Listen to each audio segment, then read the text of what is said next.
Fina Family, entre choix de vie, séparation voulue ou imposée, difficulté à se reconstruire, bonheur perdu et retrouvé. Le quotidien de nos familles, famille monoparentale et recomposée, est plein de rebondissements et suspense. Fina Family sur ABK Radio, lundi et mardi 16h-17h. Entre partage d'expériences, analyse d'experts et divergences d'opinions. Fina Family, une présentation de Sidonie Fikac. Fina Family, comprendre ce qui n'a pas marché, mais surtout ce qui pourrait marcher. Fina Family, entre choix de vie, séparation voulue ou imposée, difficulté à se reconstruire, bonheur perdu et retrouvé. Le quotidien de nos familles, famille monoparentale et recomposée, est plein de rebondissements et suspense. Fina Family sur ABK Radio, lundi et mardi 16h-17h. Entre partage d'expériences, analyse d'experts et divergences d'opinions. Fina Family, une présentation de Sidonie Fikac. Fina Family, comprendre ce qui n'a pas marché, mais surtout ce qui pourrait marcher.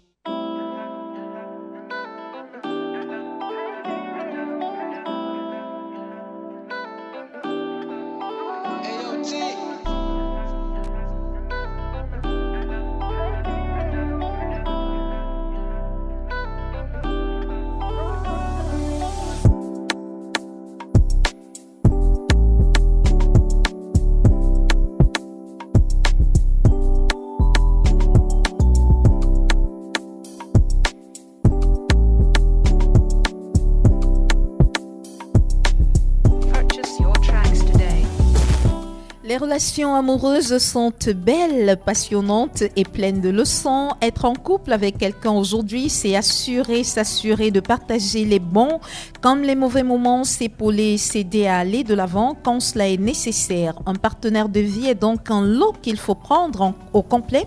Et malheureusement pour certains couples, la situation se détériore quand la famille s'en mêle. La belle famille est à l'origine de beaucoup de querelles d'amoureux. Pour un couple, les problèmes dans la relation avec la belle famille sont fréquents. Un des partenaires du couple peut avoir le sentiment de ne pas être apprécié par ses beaux-parents. D'autres fois, il peut penser qu'ils interfèrent dans leur vie à deux ou bien qu'ils ont une influence nocive sur l'un des conjoints. D'autres fois encore, il peut estimer qu'il y a une incompatibilité entre son couple et la belle famille du fait de valeurs, de culture ou de traditions familiales différentes. Des complications liées à l'argent peuvent de plus s'ajouter à ces conflits plus ou moins ouverts. Et très souvent, les tensions se situent entre la femme et la belle-mère, ce qui peut souvent traduire une lutte inconsciente pour l'amour du conjoint et du fils. Mais de nombreux autres cas existent impliquant le beau-père, les belles-sœurs, les beaux-frères ou encore la seconde femme du beau-père. Cependant, la belle famille, faut-il le rappeler, est une réalité qui ne peut pas être ignorée car elle fait partie du monde intérieur de son ou sa partenaire. Pour évoquer la question de la place de la belle famille dans la vie de couple, Hélène Florence Touillet, épouse Eliba, est notre invitée de Fina Family. Bienvenue sur ABK Radio, Hélène. Merci Fifi. Je salue également tous vos milliers d'auditeurs. C'est des millions d'auditeurs. Okay. Tous ces millions d'auditeurs, c'est un réel plaisir pour moi d'être là. Ce moment, effectivement, pour échanger sur cet épineux problème, on va le dire ainsi, qui est une source beaucoup plus de division dans nos familles, beaucoup plus africaines, parce qu'effectivement, le contexte de belle famille différent que celui sous d'autres cieux, en l'occurrence en Occident, du fait effectivement de plusieurs contrats, plusieurs lois qui encadrent ce côté-là. Oui. Et donc, avec Hélène Florence, nous parlerons de la place de la belle famille dans sa vie de couple. Hélène va se présenter pour vous tout à l'heure. Le temps pour nous de nous écouter un petit bout de musique. William Tchalek assure la mise en onde de ce programme et je suis Sidonie Fikac. Appelez-moi Fifi, si vous le voulez bien. On se retrouve juste derrière.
danser, oh, kumbele, kumbele, kumbele, kumbele, kumbele, kumbele, danser, oh,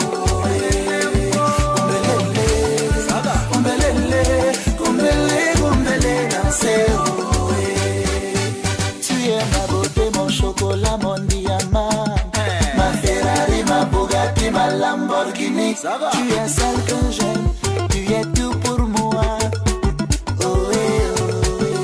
La petite de mes rêves, celle que j'adore, Mina You, toi et moi pour la vie. La future maman de mes mouna, elle me fera du ndomba. Toi et moi, juste toi et moi et mon bébé dans mes bras. Je te fais petit câlin, un petit câlin.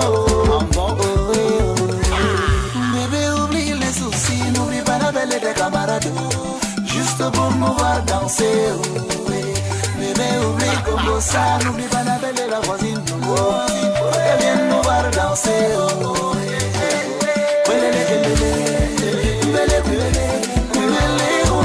danser,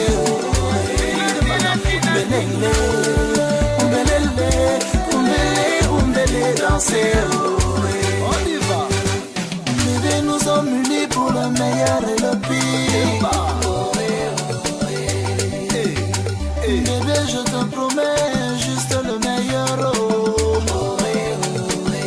Saga, saga, saga. Mon bébé, mon unique. Toi et moi, c'est une place.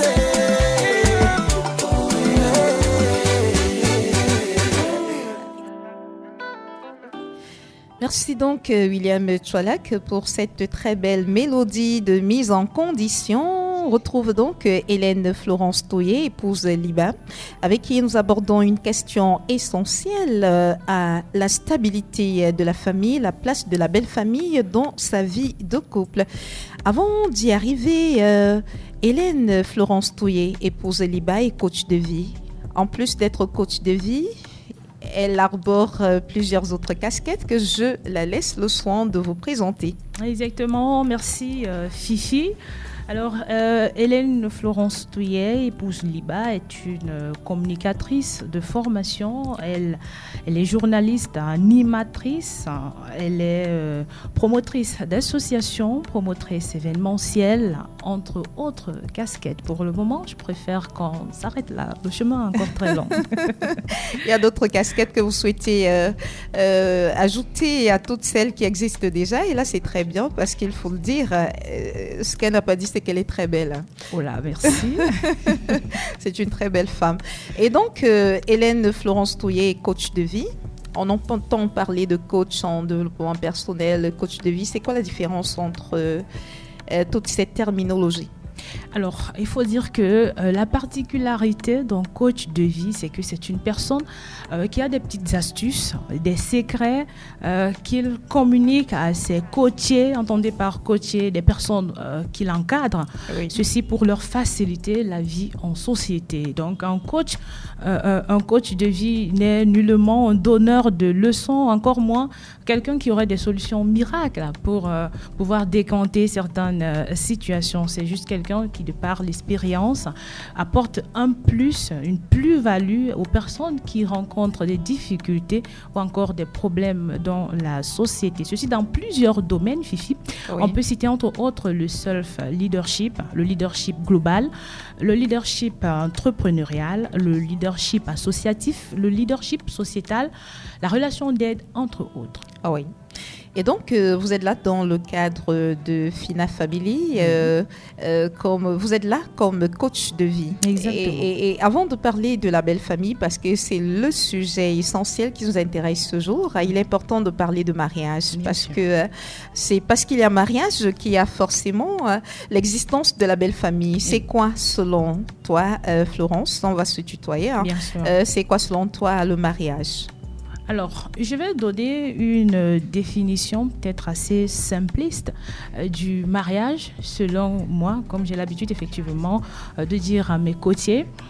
Pour moi, le mariage, est à l'image d'un artiste parce qu'effectivement l'initiateur du mariage c'est un artiste, c'est Dieu qui en est l'initiateur. Oui. Donc on va dire que lui qui est donc étant le plus grand peintre, il va prendre 2 teintes différentes. On va prendre un exemple de la teinte la teinte rouge et la teinte blanche pour obtenir une teinte finale qui est le rose. Donc voilà en quelque sorte ce que c'est que le mariage, c'est le mélange de 2 couleurs qui finira par donner au final une couleur. Voilà un peu ce que j'entends par mariage, parce qu'il faut le préciser, Fifi, il y a des personnes qui sont ensemble mais qui ne sont pas mariées, il y a des personnes qui portent des anneaux au doigt, qui vont vous brandir les actes de mariage, mais réellement ils ne sont pas mariés. Parce que l'objectif du mariage... Oui, je m'explique. L'objectif du mariage, c'est de parvenir à une seule teinte, c'est-à-dire une seule couleur, et comme en d'autres termes la Bible le dit, une seule chair. Oui. Et malheureusement, aujourd'hui, on a des personnes qui sont mariées, mais qui ont un déphasage total, ils ne sont en accord de rien et ne s'entendent sur rien. Mais ils sont quand même mariés. C'est pourquoi je dis, ils sont ensemble, mais ce n'est pas, selon moi, le mariage. Parce que le mariage a un objectif. Oui. Et il obéit à certaines normes. L'objectif du mariage, c'est quoi l'objectif principal? Je ne sais pas si on va donner l'objectif. Je pense que ça pourra faire l'objet d'une autre émission. Voilà. Tu nous promets que tu reviendras. Hélène Florence Touillet, épouse Liba, pourquoi est-ce que les rapports sont très souvent tendus entre les membres de la belle famille et l'épouse, voire l'époux? Alors, je pense, Fifi, que ce n'est pas une règle générale, ces rapports tendus, premièrement, parce que ce n'est pas toujours le cas. Ah oui. Il y a des ménages ou des familles où il y a de la paix. C'est une minorité. Effectivement. Oui, mais ça existe quand même. Mais c'est compréhensible qu'il y ait ces tensions, ces frictions du fait que des individus proviennent de cultures différentes, ils ont des backgrounds différents, ils ont un niveau d'éducation différent, ils ont des comportements différents. Donc, il est compréhensible que du temps de l'adaptation, qu'il puisse avoir des frictions. Donc, ça se comprend. Et donc, est-ce qu'il est possible d'entretenir de bons rapports avec sa belle famille? Et sinon, ce serait quoi les clés dans ce cas-là? Il est très possible d'avoir de très bons rapports avec sa belle famille. Surtout, il faut dire ici que l'objectif des 2 parties, c'est pas que l'un vienne pour changer l'autre. Parce que généralement, c'est ce qu'on observe. Lorsque l'un est venu, il voudrait changer la façon de faire de l'autre, alors que c'est une erreur. Mais l'on vient tout d'abord pour la découverte, deuxièmement pour l'adaptation, ce qui va produire donc l'acceptation, et puis l'acceptation qui peut être totale ou même partielle. Oui, mais là généralement dans nos dans nos familles africaines, on a toujours ces belles sœurs ou cette belle maman qui dès le premier contact ne vous adopte pas et on ne sait trop pourquoi. C'est normal. Vous êtes un étranger. Vous êtes une personne on adopte. Alors, je pense que c'est à vous de travailler parce que cette personne a des préjugés. Cette personne a des a priori. Elle a des appréhensions sur vous. Donc, c'est à vous de lui prouver le contraire de ce qu'elle pense. Et tout ça rentre effectivement dans le processus d'adaptation afin que cette dernière ou ce dernier puisse vous accepter. Et comment est-ce qu'on réagit justement face à cette belle famille qui ne nous accepte pas? Comment est-ce qu'on réagit? Je pense qu'on continue tout simplement à travailler, ce travail d'adaptation-là, qui passe par certaines valeurs telles que le respect, les honneurs et la considération. Parce que vous avez votre part de responsabilité dans ce processus d'acceptation. Donc, si vous ne le faites pas, vous n'allez pas en vouloir aux autres de vous rejeter ou de ne pas vous accepter. Donc, faites votre part et attendez le reste de suivre. Il faut respecter si en face de soi, on a même une personne déjà ouverte, si elle est complètement fermée. Comment est-ce que vous faites pour lui montrer que vous êtes une personne différente de celle qu'elle pense que vous soyez? S'il y a des barrières qui sont déjà dressées tout autour. Je l'ai dit précédemment Fifi, c'est à vous de travailler. C'est-à-dire, vous allez chercher peut-être, je ne sais pas, votre époux, qui vous amène, qui vous introduit dans cette famille. Question d'apprendre davantage de cette personne qui s'est braquée à la première rencontre. Donc vous cherchez des mécanismes. Comment est-ce que vous pouvez parvenir par le canal de quelqu'un qui le connaît ou qui connaît cette belle-sœur mieux que vous? Comment est-ce que vous pouvez procéder pour amener cette dernière à s'ouvrir? C'est le travail. Vous savez, c'est pourquoi quelqu'un a dit le mariage n'est pas un long fleuve tranquille. Le mariage, ce n'est pas pour les gamins. On se marie parce qu'on est mature. On se marie parce que c'est un appel. Et puis, ce n'est pas tout le monde aussi qui est appelé au mariage parce qu'on va dans le mariage, c'est pour travailler. Donc, le boulot, c'est tous les jours. Alors. Bien sûr. C'est pas juste pour faire des bébés, encore que c'est un travail aussi. Oui. Donc, il y a beaucoup à faire c'est un dans le mariage. construit permanent. Exactement. Et est-ce que l'homme ne devrait pas, dans ce cas de figure, jouer un très grand rôle dans l'acceptation de sa partenaire auprès de sa belle famille? L'homme aura toujours un rôle à jouer. Je l'ai dit. Est-ce que c'est pas lui de jouer même le plus grand rôle? Faire accepter. Les hommes, généralement, pardonnez l'expression, sont je m'en fous. C'est-à-dire, il vous a épousé, il se dit, il a accompli ce qu'il avait à faire. Le reste, là, c'est à vous, la femme, de le faire. Encore plus que la Bible dit, la femme sage bâtit son foyer. C'est-à-dire que c'est à vous de travailler. Il y a des hommes qui ne s'ouvrent pas, il y a des hommes qui ne parlent généralement pas de leur famille. Vous n'allez pas leur en vouloir pour ça. C'est à vous d'amener ce dernier à pouvoir s'ouvrir, peut-être à vous parler de tel autre, peut-être si c'est de sa sœur, comment est-ce qu'ils ont grandi, quels ont été leurs rapports jusqu'au moment du mariage, comment est-ce qu'ils s'entendent, qu'est-ce qu'elle aime, ses loisirs, qu'est-ce qu'elle n'aime pas, ainsi de suite. Je pense qu'à partir de ce max d'informations, et surtout que ce sont des choses qui se font dans je vais dire quoi, dans le processus de préparation au mariage. Ce ne sont pas des choses qui arrivent, bam, dès que vous tombez dans un foyer, vous commencez à courir dans tous les sens. Vous prenez le temps de bâtir parce que c'est une relation à vie. Donc, il faut prendre le temps de poser des fondements solides afin que ce dernier puisse durer pour un long terme. Et justement, tu l'as dit, Hélène, est-ce qu'il n'est pas désormais important pendant la formation ou la préparation au mariage d'intégrer la gestion de la belle famille parce qu'elle participe aussi à la stabilité du couple? Ce qu'on voit aujourd'hui, c'est qu'on se focalise un peu plus sur tout ce qu'il faudra faire pour rendre son homme heureux, pour construire sa relation avec son homme, sa relation de famille, hein, une famille restreinte. Mais très souvent, on oublie des aspects comme la belle-mère, les belles-sœurs, les beaux-frères, du moins la belle famille de manière générale. On n'en parle pas, mais ce sont parfois des rapports, lorsqu'ils ne sont pas bien menés, qui peuvent déstabiliser le couple. Alors, il faut dire que beaucoup de personnes aujourd'hui, Fifi, se marient pour de très mauvaises raisons.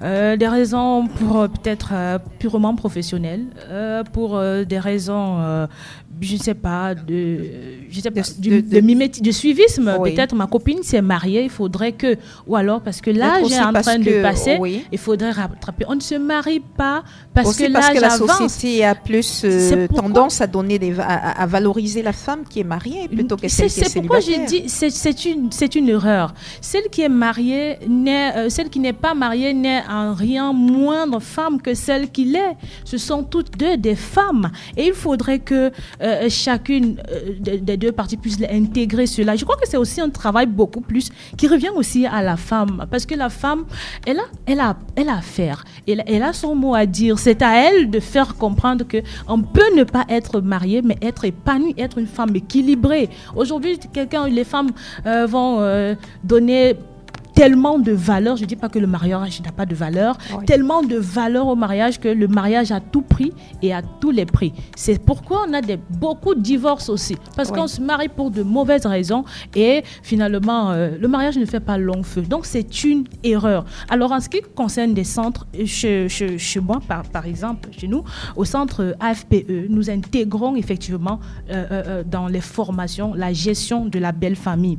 Lors des séances de formation formation prénuptiale pour préparer les futurs mariés aux différents défis auxquels ils feront face dans le foyer à l'avenir. Parce que le mariage n'est pas seulement une affaire du mari et de la femme, c'est une affaire de deux familles. Et il faut se préparer mûrement à affronter ce qui va advenir après avoir célébré, après avoir bu, après avoir dit « je suis marié, venez voir le mariage ». Mais il y a le travail, la suite, il y a beaucoup de boulot à faire. Donc, et si on n'est pas suffisamment préparé, je pense qu'on ne pourra pas y faire face. Est-ce qu'aujourd'hui, on n'assiste pas à toutes ces tensions dans les couples parce que finalement, les parents n'ont pas joué aussi ce rôle-là, ce rôle de former la jeune fille au mariage? Est-ce qu'il faudrait simplement se rendre dans des centres comme le vôtre pour bénéficier de ce type d'enseignement, ou désormais les parents devraient également, lorsqu'ils ont des jeunes filles chez eux, des jeunes filles qui aspirent au mariage et qui se marieront, est-ce qu'ils ne devraient pas également mettre cela comme un élément important dans la formation de la fille pour le mariage? Alors, je vais peut-être décevoir Fifi. Ce n'est pas l'affaire de formation au mariage, n'est pas qu'une question de fille. C'est la question également de l'homme. Oui, c'est pas sûr. Seulement la femme. J'ai oublié, c'est vrai. L'homme également devrait se faire former pour savoir comment gérer son épouse, comment gérer les éventuelles crises qui pourront subvenir à l'avenir dans le couple. Alors, pour répondre maintenant à la question, Fifi, les parents ne peuvent donner que ce qu'ils ont et on ne peut pas leur blâmer pour ça. C'est pourquoi il existe effectivement des centres comme ceux que j'ai cités tout à l'heure, AFPE. Ils peuvent tout simplement se renseigner, s'ouvrir. Parce qu'on sait aujourd'hui que les parents sont tellement occupés que déjà même l'éducation simple de la vie de leurs enfants est un véritable problème.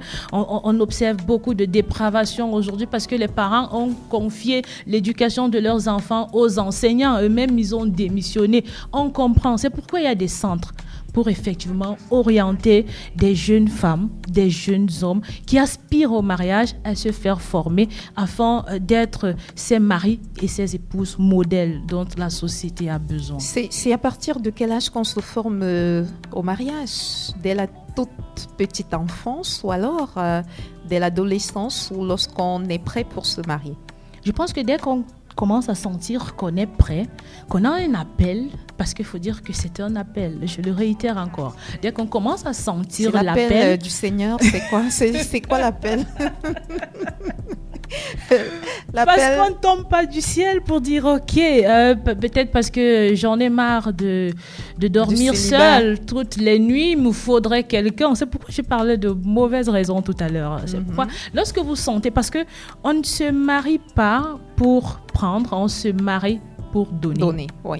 Ça veut dire que si vous commencez à sentir que vous avez suffisamment à donner, vous commencez à vous faire par former. Exemple, vous donnez de l'amour, effectivement, de l'attention, vous en savez la un tolérance, peu plus. Exactement, le pardon, tout ça. Voilà, toutes ces bonnes valeurs là. Dès que vous commencez à sentir que vous pouvez, je pense qu'il sera temps pour vous de commencer à vous faire former. Mais si c'est pas le cas, autant mieux rester où vous êtes et continuer à vaquer à vos activités tranquillement, sans toutefois vous laisser assujettir par des pressions de la société, comme quoi l'âge avance, tu n'as pas d'enfant, On ne se marie pas pour faire plaisir à papa ou à maman. Oui. On se marie parce qu'on l'a senti. Exactement. On se marie parce qu'on a reçu l'appel. Ça, c'est ce que j'ai retenu. Exactement. Voilà. Hélène, vous êtes notre invitée. Tu es notre invitée de ce jour. Hélène Florence Touillet, épouse Eliba. Je rappelle qu'elle est coach de vie. Les relations entre une épouse peuvent être bonnes au départ, mais se dégrader par la suite du fait de l'hypocrisie des membres de la belle famille. C'est ce à quoi on assiste très souvent. Dans ce cas de figure, comment est-ce que l'époux ou l'épouse doit se comporter envers sa belle famille? Est-ce qu'elle doit, ou lui, il doit adopter le silence, se murer dans son silence, ou faire une mise au point claire pour remettre chacun à sa place, ou encore couper complètement les ponts avec sa belle famille? Qu'est-ce qu'il est mieux de faire? Alors, Fifi, c'est une grosse erreur parce qu'il n'est pas possible de couper les ponts avec la belle famille. Dans d'office, on exclut cette éventualité. C'est une grosse erreur. Parce que la belle famille restera omniprésente et influencera d'une manière ou d'une autre le processus et vos rapports dans votre foyer. Donc, aussi longtemps que vous resterez mariés à ce dernier, à leur fils, il ne sera pas possible pour vous de vous couper les ponts. Maintenant, en ce qui concerne la mise au point, je pense qu'elle ne peut intervenir que lorsque vous avez bâti un climat de proximité avec celui ou celle avec qui vous voulez procéder à la mise au point. Si tel n'est pas le cas, ce n'est pas une bonne idée parce que cela ne va contribuer qu'à envenimer les choses. Effectivement. Ah oui. Et vous allez faire face au procès d'intention alors que d'abord, vous étiez tout simplement animé d'une bonne conscience de vouloir arranger les choses, mais ce n'est pas ce qui sera perçu par le camp d'en face. Alors, gardez le silence, cela ne vous aidera pas, parce que vous allez arriver d'une manière ou d'une autre à votre seuil de résilience. Et lorsque vous y serez parvenu, la seule alternative, la seule possibilité ne sera que de craquer. Et vous savez, lorsqu'une femme a craqué, ce que ça peut produire. Donc, je ne pense pas qu'il vaille la peine de garder le silence, encore moins de couper les ponts. Et qu'est-ce qu'on fait donc ? Lorsque on fait face à ce cas... Oui, bien sûr. Mais il faut continuer à travailler.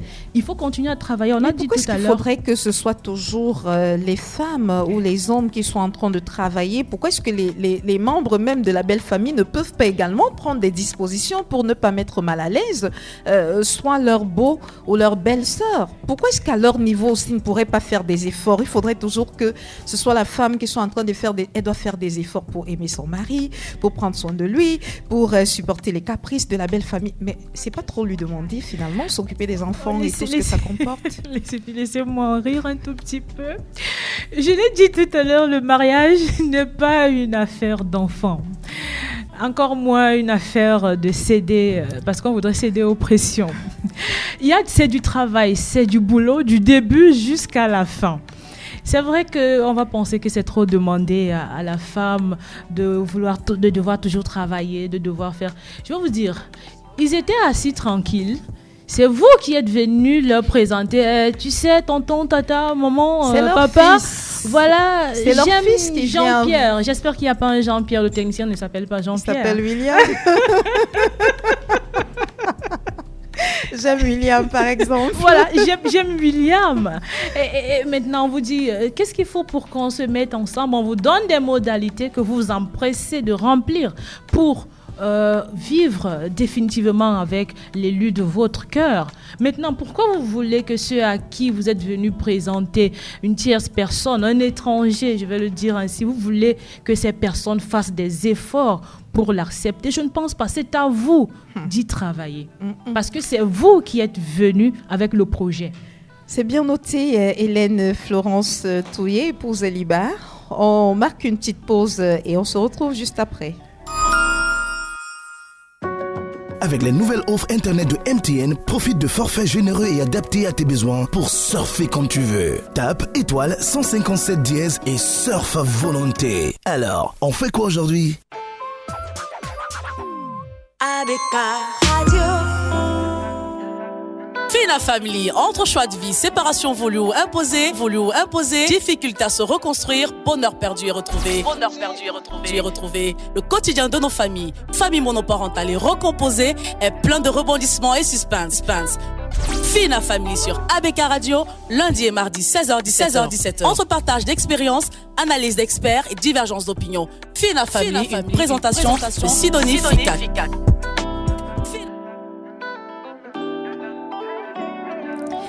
Voilà, on se retrouve sur les antennes d'ABK Radio dans le cadre de cette émission Fina Family qui a le plaisir de recevoir Hélène Touillet, épouse Liba, avec qui nous parlons de la place de la belle famille dans sa vie de couple. Hélène, de nombreuses personnes pensent qu'une très forte proximité avec les membres de la belle famille est très souvent toxique pour le couple. Est-ce que vous êtes d'accord avec cette façon de voir les choses? Pas toujours. Je vais dire oui. Il y a des gens qui disent que on ne fait jamais ami avec la belle-sœur parce qu'elle va tout finir par te trahir. Donc. Bon, je pense que c'est possible dans le sens ou dans le cas où vous usez de sagesse, parce qu'il y a des belles sœurs qui certainement vont vous rapprocher juste pour extirper un certain nombre d'informations qu'elles vont se charger de relayer auprès de la belle-mère, au reste de membres de la belle famille. Exactement, et cela ne va pas vous aider. Maintenant, si vous estimez que en tout cas, c'est à vous de diagnostiquer. C'est pourquoi j'ai dit que la femme devrait être vigilante dans tout ce qu'elle fait, parce que des personnes ne vont pas forcément vous rapprocher parce qu'elles veulent votre bien ou parce qu'elles voudraient vous aider à construire votre vie de famille. Et il y en a qui viendront avec d'autres mobiles, avec d'autres objectifs. C'est à vous de pouvoir déceler toutes ces choses-là. Parce qu'il y a des jeunes femmes mariées, elle est tellement amie avec sa BS qu'elle va commencer à livrer certains secrets de son intimité avec son époux.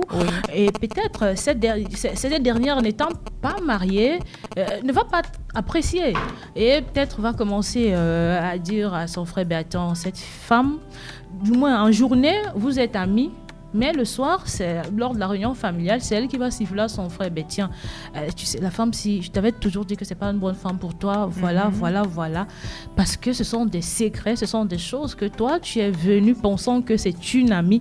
Donc, il faut être faut faire preuve de beaucoup de sagesse lorsqu'on veut se lancer dans ce genre de relation avec la belle-sœur, la belle-mère. C'est très, très dangereux. De nombreuses femmes pensent que pouvoir se passer de la belle famille et justement, est-ce qu'elles ont raison de le penser ou alors elles ont tort?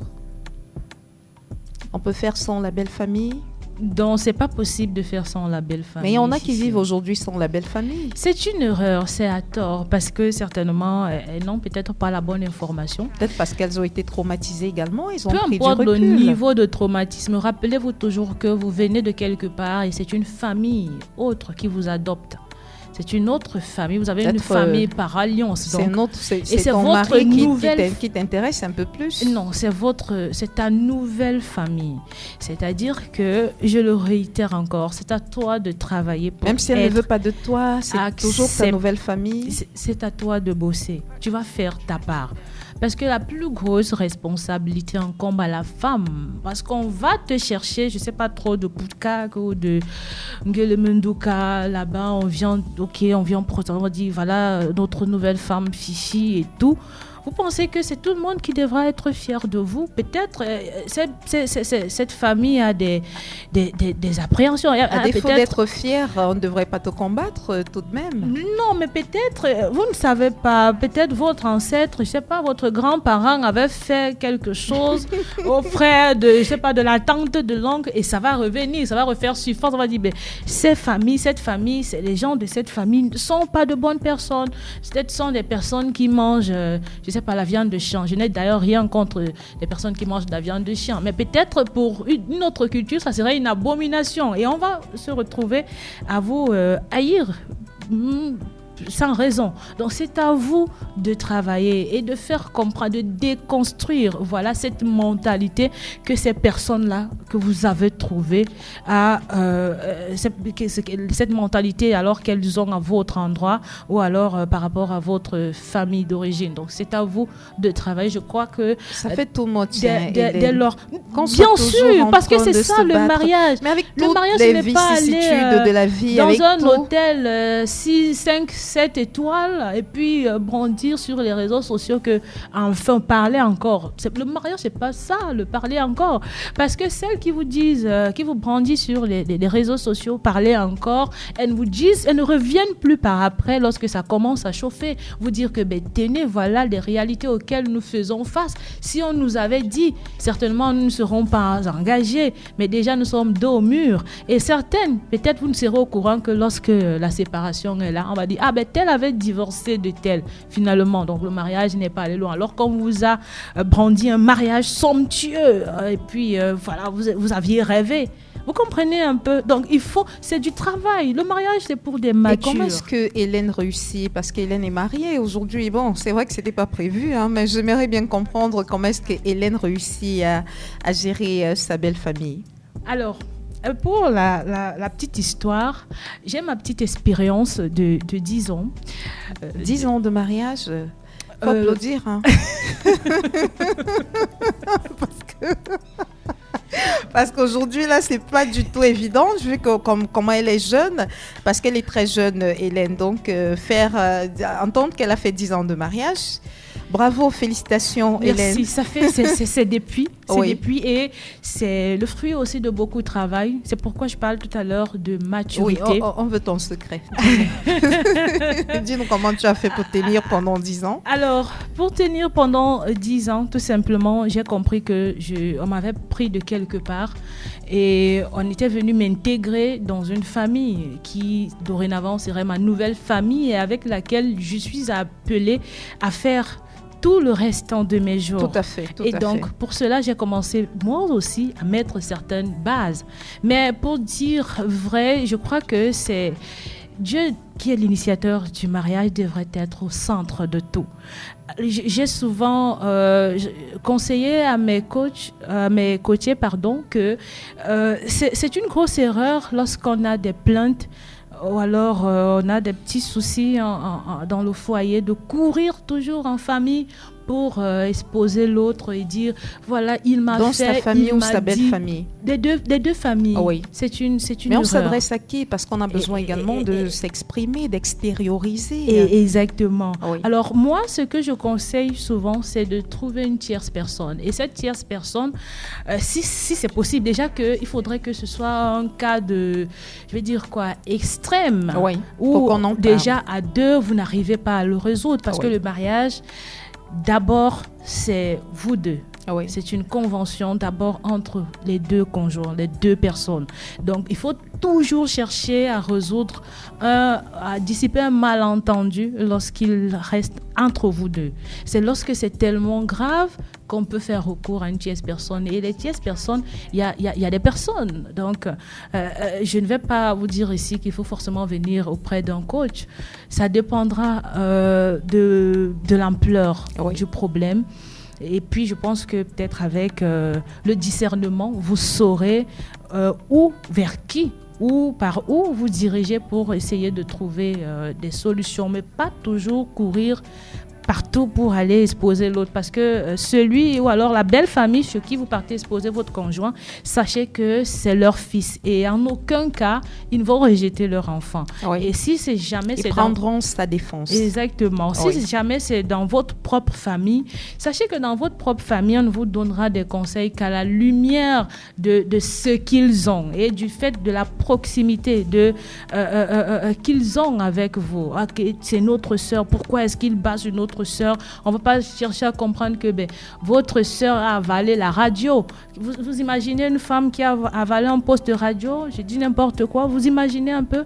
Peut-être William peut en dire quelque chose. Vous ne pouvez pas tenir. Hein. C'est pénible pour les hommes parce qu'on sait que les hommes, généralement, ils aiment le calme. Ils aiment la tranquillité. Et si jamais il y a même un petit souci, il y a une plainte, il faudra attendre quand c'est calme et profiter de l'occasion pour glisser certainement une remarque, je dis avec beaucoup de sagesse, parce que c'est aussi ça. Ils sont un peu susceptibles, un peu sensibles parfois, donc il faut faire très attention. C'est pourquoi la femme devrait faire preuve de beaucoup de sagesse. C'est ce que toi tu fais dans ton foyer avec ta belle famille. Tu réussis à les gérer, tu réussis à encaisser certainement des coups. Surtout, je vais dire, il faut toujours éviter la confrontation. Oui. Voilà peut-être certains. C'est ce que tu as fait, oui. Bon, jusqu'ici, en fait, il faut éviter la confrontation. Avec ses belles-sœurs, ses beaux-frères, son beau-père, sa belle-mère. Il peut arriver, par exemple, en public, pour mon expérience personnelle, que peut-être qu'on vous heurte ou quand vous, je sais pas, quand vous parle d'une certaine manière qui ne vous plaise pas forcément, vous n'avez pas intérêt à répondre. Vous comprenez? Vous attendez peut-être un moment calme et surtout lorsque peut-être vous êtes seul et que votre conjoint il est absent et qu'il arrive qu'on vous dise de tout et de rien. Tenez-vous dans le cadre de la cohabitation avec certains membres de la belle famille, vous ne réagissez pas. Non, je ne pense pas que vous gardez votre calme. Vous gardez votre calme et vous attendez. Même si on vous pousse à bout. Qu'est-ce qui veut dire pousser à bout? Pousser à bout, c'est-à-dire quoi? Frapper sur vous? Oui, bon. Pourquoi on arrivait à frapper sur vous? c'est votre si faute. Si vous-même, je pense que pour en arriver aux mains, il faut toujours qu'il y ait quelque chose qui instigue le côté adverse à pouvoir en arriver là. Même souvent lors des conflits dans le foyer, pour que l'homme arrive à porter main sur son épouse, il faudrait que celle-ci aille un peu plus loin. Parce qu'on va dire que, aussi violent qu'il soit, aucun homme ne va rentrer sauf s'il a saoulé. Et même quand il a saoulé, il faut toujours une raison. Ah oui. Et cette raison, la femme la lui donne toujours, parfois même de manière inconsciente, avant qu'il n'en arrive aux mains. Donc, je crois que vous devez à tout moment, parfois, parce que quelqu'un a dit, il vaudrait mieux avoir la paix que d'avoir raison. Tout à fait. Vous n'allez pas avoir raison devant ces personnes. Parce que vous êtes un étranger. Et vous, si vous savez que vous êtes en train de travailler afin vous travaillez par ce processus d'adaptation afin de vous faire accepter dans votre belle famille. Dans votre belle famille, vous saurez que, tiens, à ce niveau, je n'ai pas à répondre à ceci. Vous n'allez pas perdre votre temps sur certains détails. Vous allez tout simplement concentrer vos énergies à faire ce qu'il y a lieu de faire afin que ces derniers vous donnent raison à la fin. Vous savez, même les belles-mères, quelqu'un a dit, il y a des belles-mères toxiques, il y a des belles-mères, je dis aussi méchantes qu'une belle-mère puisse être, si la belle-fille continue à faire ce qu'elle a à faire, son devoir vis-à-vis de cette femme qui a donné naissance à ce garçon, je pense dont elle est tombée amoureuse. Dont elle est tombée amoureuse, je sais que même si ce n'est pas cette belle-mère, même le temps lui donnera raison. Et on a vu des cas similaires. Donc, il ne faudrait pas, parce que la belle-mère, je ne sais pas, elle essaye. Comprenez, par exemple, il y a des mamans qui ont des fils uniques. Et vous venez de nulle part, ces nuits d'insomnie, toute sa souffrance, toute sa peine, elle a investi sur ce jeune homme que vous venez prendre aujourd'hui de sorte aussi à vouloir. Et vous allez vous asseoir. Vous en accaparez. Merci pour l'expression. Vous en accaparez carrément. Et puis voilà, vous croisez les jambes sur le sofa et puis vous surfez, vous mangez à votre faim, vous faites des voyages, je ne sais pas trop, en jet privé. Alors que maman est cloîtrée dans un coin. Parfois, elle est au village. Vous savez, il lui manque du savon. Vous pensez que cette maman, qu'est-ce qu'elle... Et puis parfois, la belle-fille, je suis une femme, une femme mariée, la belle-fille, Fifi n'a même pas cette décence de penser que, est-ce que, bébé, tu ne penses pas que nous devrions faire un tour au village pour rendre visite à maman? Combien de jeunes mariés, combien de femmes le font? Vous savez, parfois, l'homme il a un caractère qui est tout différent de celui de lui faire des rappels. Exactement, des mises à jour. Donc, il peut carrément oublier, pas parce qu'il est méchant, pas parce qu'il est ingrat, mais parce qu'il a un agenda assez surchargé. C'est à la femme qui voudrait construire, bâtir son foyer, de dire à son chéri, tiens, ça fait peut-être 2 mois déjà, nous ne sommes pas allés rendre visite à maman. Qu'est-ce que tu en penses? Peut-être faudrait que le mois prochain ou la semaine prochaine, que nous fassions un tour chez maman avec peut-être les enfants. Ça lui fera un peu de bien. Vous pensez que cette maman, même si c'est le diable incarné, elle va toujours continuer à vous détester? Je ne pense pas. Et même si elle le fait, je dis, le temps vous donnera raison. Hélène, c'est une parole de femme mariée, qui est bien mariée, et puis Hélène Florence Touillet, épouse Liba. On va sortir de cette émission dans quelques minutes seulement. La solution en fait pour réussir sa vie de couple, comment est-ce qu'on doit ménager sa belle famille. Vous faites un petit résumé de tout ce que vous avez dit pendant cette émission. On va retenir quelques éléments phares. Alors, ce que je vais dire à une femme mariée ou alors certainement une jeune femme qui aspire au mariage, c'est que avant de vous engager dans le processus, pour celles qui ne le sont pas encore, sachez que le mariage, c'est pas une affaire de je t'aime et moi aussi et puis on s'amourage, on va faire des bébés, c'est pas ça. Le mariage, c'est le travail, parce qu'on a vu des jeunes femmes qui sont entrées dans des familles qui étaient divisées, mais elles ont pu réunir ces familles, elles ont pu apporter l'harmonie, l'équilibre et la cohésion au sein de ces familles-là. C'est le fruit du travail, parce qu'on a compris que le mariage est une mission, le mariage est un appel, et on a répondu à cet appel, on a commencé à travailler. Et puis, n'oubliez pas, avant de vous engager, vous savez, lorsqu'on va, je sais pas, on veut devenir informaticien, technicien de mise en onde comme le brillant William, on se fait former journaliste, animatrice, Par exemple, comme Fifi, on se fait former. Pourquoi est-ce que pour le mariage, on ne devrait pas se faire former? Je pense qu'il faut un temps de préparation. Cela vous donne de voir les challenges à venir. Et je crois que si vous vous préparez, vous commencez à travailler avant même d'entrer dans le foyer, je pense que vous n'aurez pas beaucoup trop de surprises. C'est vrai que la préparation ne vous apprendra pas tout parce qu'il y a des choses que vous allez apprendre avec l'expérience dans le foyer, mais au moins vous aurez déjà l'idée de manière globale de ce que vous partez faire. Et donc, quelle que soit la réticence que présente votre belle famille, il faudrait être capable d'être au-dessus de cela, travailler, continuer à leur donner le meilleur de vous. Exactement. Parce que c'est désormais la famille à laquelle vous appartenez. Et oui. C'est ce que moi j'ai retenu. C'est la famille qui vous a accueilli, Fifi. Même si vous faites semblant de, je ne sais pas, vous ignorez cette belle famille aujourd'hui parce que vous êtes jeune, vous faites encore, votre mari est vivant et tout. Sachez que le moment viendra où vous aurez besoin de cette famille. Parce que chez vous, on sait qu'on vous envoie en mariage. Et il y a un adage, il y a une expression qu'on utilise, on a cassé votre plat. Donc, votre plat n'existe plus là-bas. On sait qu'on a déjà un plat de moins. C'est à vous de bâtir, de construire et de vous faire accepter. L'émission d'aujourd'hui a analysé un thème qui a intéressé plus d'une personne, la place de la belle famille dans sa vie de couple.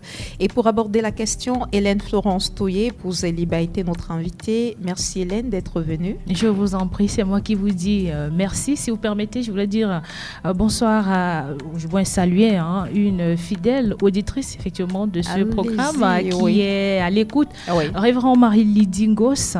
Je lui passe donc mes salutations et je lui dis merci de nous avoir écoutés. Et nous lui faisons un clin d'œil. William Tcholek a assuré la mise en onde de ce programme. Sidonie Fikak, je suis derrière ce micro de présentation. Ça a été un plaisir de vous avoir encore une fois à l'écoute de cette édition de Fina Family. Retrouvons-nous très bientôt sur les ondes d'ABK Radio.